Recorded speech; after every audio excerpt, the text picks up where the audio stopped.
Okay, so we are going to talk about nutrition and injury recovery. So they're really straightforward, lots of common sense, but it's just handy to go over just in case. So, the first element of nutrition we're going to talk through, is why we need it. So, why do dancers need to know about nutrition? So, nutrition is really important for your performance to make sure that you are able to perform to your best.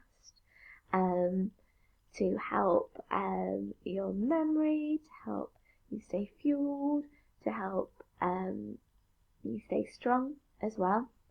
But it's also really useful to prevent injuries.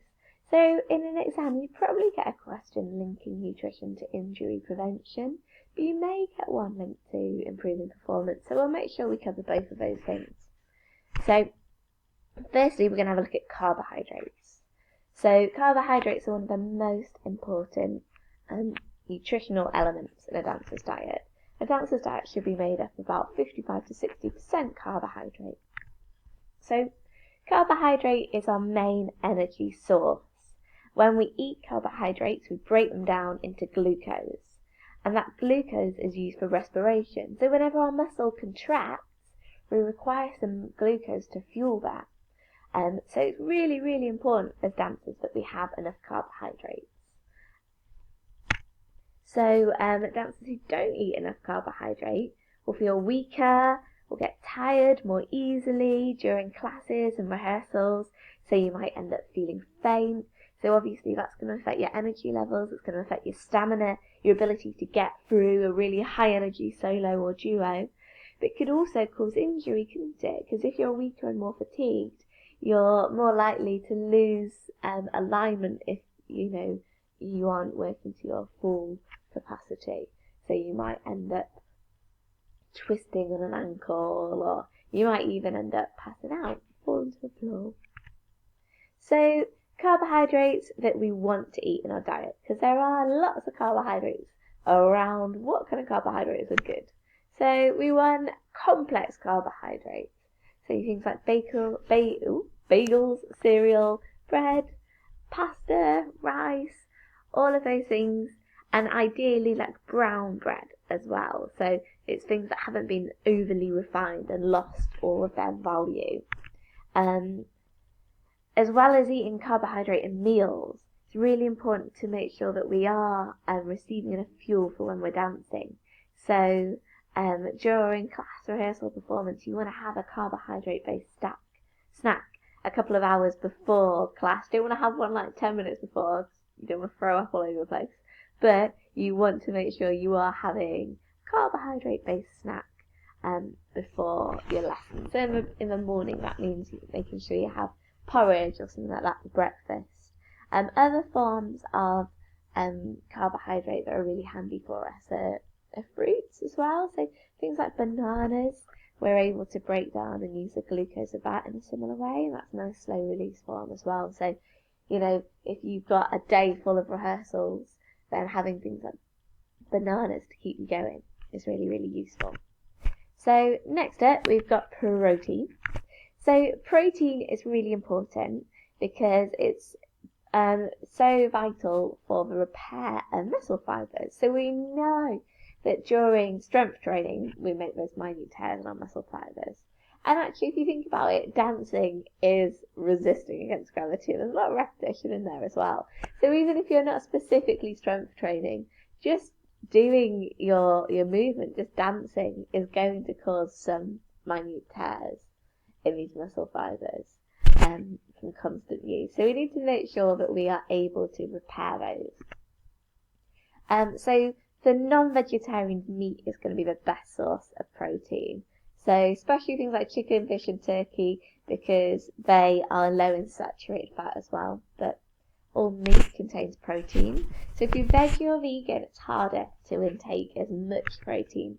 But you need to eat things like tofu, chickpeas, eggs and Greek yogurt if you're veggie, beans and rice, fancy things like quinoa as well, really high in protein, nuts as well. So you want to make sure that you are getting enough protein in there, because we want to make sure that our muscles are able to repair. If they don't, they're going to get weaker, aren't they? final element of nutrition we're going to look at, so I'm just taking you on a whistle-stop tour, is hydration. So often overlooked, but really, really important. So exercise increases the amount of heat our muscles produce. And we know that already because we've talked about how we use a warm-up to make our muscles more pliable through warming them up. But it reaches a stage where actually our body just it can't get any hotter. So we start to sweat. And the reason we sweat is to cool the body, to reduce that body temperature a little bit. And we do that by the evaporation of the sweat from the skin. So it has a naturally cooling effect. So as we sweat, we need to make sure we're replacing that water. We can sweat up to 2 litres in an hour. So as a dancer, it's really important to make sure you are keeping on taking on water throughout your class, and also before and afterwards as well, to balance out that fluid loss. So reducing your fluid intake and dehydrating can affect your mental functioning. So it means that you might not be able to pick up material as quickly as you can. You might not be able to remember stuff as effectively. You might not be able to react as quickly as well. So it can affect your performance because you might forget your movement. But it can also risk injury because if you're not reacting fast enough when your partner runs towards you for a lift, you might not be able to perform that lift safely and efficiently. So you could injure yourself or your partner. Also, if water's not replaced, water's really valuable for flushing out our system as well. So lactic acid can build up. So basically, when we respire, sometimes when we don't have enough oxygen to respire with, we perform anaerobic respiration instead, where we can respire without oxygen. But a byproduct of this is lactic acid.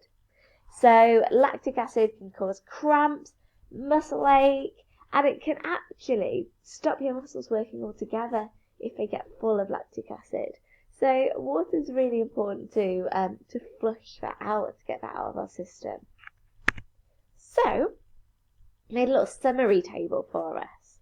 So we've got carbohydrate, protein, and water. We've got kind of the places we can find those nutritional elements, those in the food sources. I want to know the effect of the body on each of those, and then how that can affect performance. So pause this, have a minute, write out this table for me, and then we can have a look at the answers again. Okay, so here we go. So carbohydrates found in pasta, rice, cereal. It is our main energy source, and it is important because you are going to use it to avoid fatigue and to maintain your energy levels, keep that energy going in class. Protein is really important. It can be found in things like meat, Greek yogurt, beans, all kinds of bits and bobs. It's needed to repair muscle fibres, and the effect on the body is that it maintains and it improves that muscular strength. So water is found in water. What a surprise! You could have put like cucumber or something, I suppose, but go for water. It's really important for maintaining mental functioning and also for flushing toxins like lactic acid. So it helps us remember things, and it helps our response time, but it also makes sure that we don't get any muscle soreness. Lovely. So that is nutrition. Now we're going to have a look at injury recovery as well. So sometimes you do get injured. I mean, it's just a fact. We try not to. We do all these things. We eat the right diet. We warm up. We cool down. We make sure we're strong and flexible. But sometimes it's going to happen. So we need to know what we need to do just to look after ourselves. Again, it is common sense. I'm sure you all know these things, but we're just going to whiz through them just in case. So there are different stages. You might have heard of RICE before for injury recovery. I like to think of RICE, so we have a bonus D on the end. So we're going to go through each stage. I'm going to talk it through, then I'm going to get rid of this chart so you can have a chance to fill it out again, to make sure that you've got your head around it. So when we injure ourselves, so for example when we pull a muscle, our body panics and thinks, oh God, I need to just mend it as quickly as possible. And the way the body does that is with white blood cells. and kind of all kind of platelets and things. And so our body, all our blood pumps as much as it can towards that area, so there can be as much kind of blood flow as possible to start repairing the muscle as quickly as possible. Now, the problem with this is, firstly, it can cause a lot of pain and swelling and throbbing. But secondly, we don't want our muscle to repair super quickly, because when it repairs using these white blood cells and other kind of elements within the blood and lymphatic system, it causes scar tissue. So scar tissue is quick to help the muscle repair, but actually scar tissue is a bit like a scab. So it's harder, it's tougher, it's not as pliable, and actually it's not as strong, it's a bit crumbly as well, in a way. So we want to avoid scar tissue. So the way we do that is by following RICE. So first thing we do is we're going to rest the area. So we're going to stop using it straight after we injure it. So the first reason for that is we want to take strain away from that area.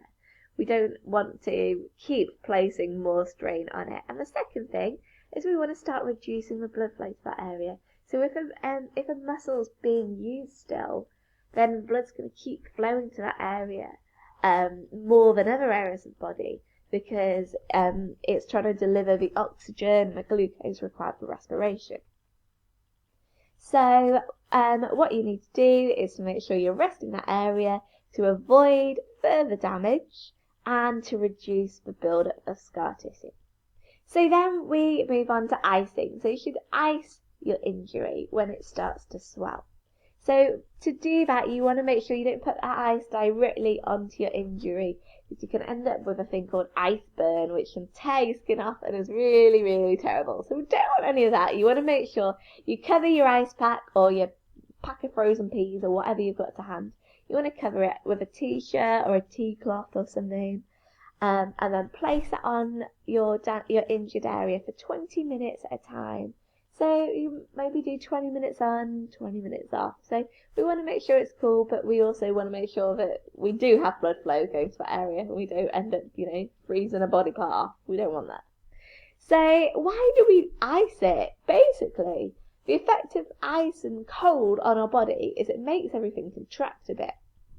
So it causes our blood vessels to contract, which is going to mean that the blood flow to that area is going to be reduced. Therefore, the production of scar tissue is going to be reduced too.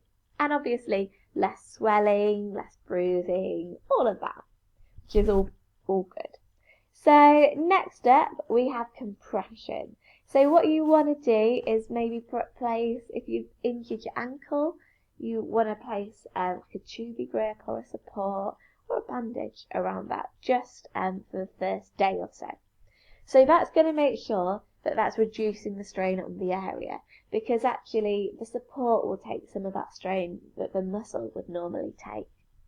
It's also going to make sure if we're compressing an area, we're squeezing it tight, and it's going to have that same effect on contracting the blood vessels. If we're contracting something, then it's going to be made smaller again. It's like if you lie on your arm when you're asleep, you've kind of compressed that area of your arm and you stop feeling your hand after a while.